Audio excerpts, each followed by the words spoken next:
A North Carolina appellate court judge is now facing backlash for wearing a Confederate uniform back in 2001. Got the story here at WRAL 5 via the AP. Welcome back to the channel, Culture Confederacy here. It's Monday, so happy Monday, everybody. Now, if you're new to the channel, no fancy graphics, epic soundtracks, pretty boy camera angles. So what you see is what you get. And by the way, we don't celebrate white supremacy here. The whole purpose of the channel is to preserve great art, music, history, and culture, no matter where that comes from. Because if you take down everything you disagree with, guess what? You're not going to have anything to write or talk about, nothing to learn from. Those who don't know their history are doomed to repeat it. So that's what this channel is about. And the reason that I have, for those of you who are new, the reason why I have the Confederate battle flag in my thumbnail, yes, I'm a Southerner, so I'm from the South, from the Deep South. But the reason I have that in the thumbnail is because it represents this fight of what we want to keep up, what we want to take down, the struggle of who we are as Americans. Because if you go back and you dig through the history of all this stuff, you're going to find out that we actually started as a confederacy. So at any rate, let's get to the topic at hand here. North Carolina judge, Confederate in disguise. That's not the title of the article, but I made up that title. So according to WRAL 5 and the AP, judge challenging the election of his North Carolina Supreme Court seat was photographed back in 2001 wearing a Confederate Army uniform and posing in front of a Confederate battle flag. Oh my God! He committed a grave sin. Now, Jefferson Griffin, 44, is an appellate court judge questioning over 60,000 votes which were cast in November of last year, 2024, and he is trailing his Democrat opponent by 700 votes. A question here. If he had posed in, let's say, the Union uniform with an American flag from, let's say, 1864, 1865, would people be outraged?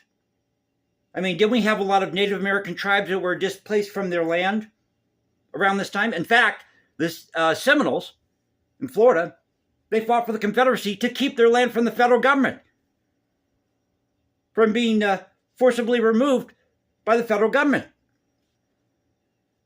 The Seminoles and the Cherokee Braves, which you can go find the flag for that, by the way. Now, the photo being scrutinized was taken when Griffin attended UNC Chapel Hill back in 2001. Well, he was there from 1999 to 2001. And it was obtained by the AP, conveniently obtained by the AP, as this guy is running for this seat at the North Carolina Supreme Court. Can we say mudslinging? I mean, this story is as old as time. Some guy gets, caught having an affair, or an affair 20 years ago, and they bring that up now. Now, during his tenure at UNC Chapel Hill, he was a member of Kappa Alpha, pardon me, one of the largest, oldest fraternities in the United States. And some members of this fraternity have been accused of engaging in racial or hurling racial slurs, dressing up in blackface, you name it. Back in 1992, they held an Old South parade. Now, the fraternity was founded in 1865, and in 2010, the national headquarters, which I believe are located in North Carolina, they banned any use of the Confederate battle flag or wearing Confederate uniforms at these balls or these events. But this is a real scream to me, So we're going to use a photo from 2001. Now, since Griffin has said that he regrets his behavior, the same old song and dance. I'm sorry for what I did. Forgive me for I did not know what I was doing, which I think is a whole bunch of BS. Why can't you just come out and say, yeah, I wore this Confederate uniform as part of a gag for this fraternity. That's what we were doing. Recreating the Old South, but there was no racial intention here.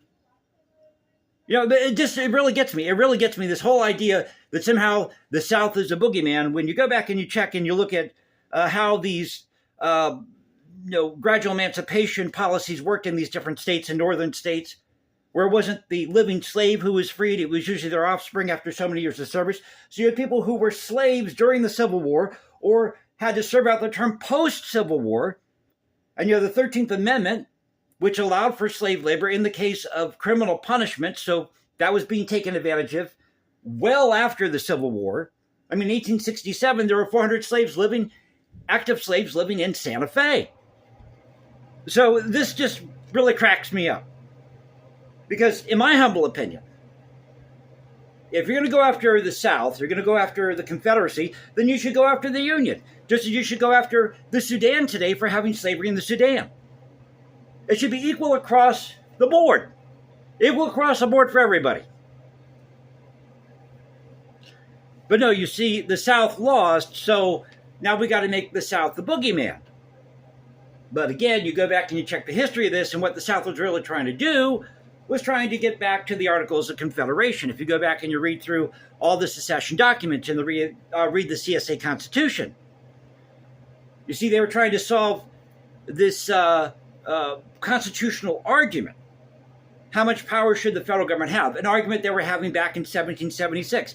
An argument they were having during the ratification debates in 1787.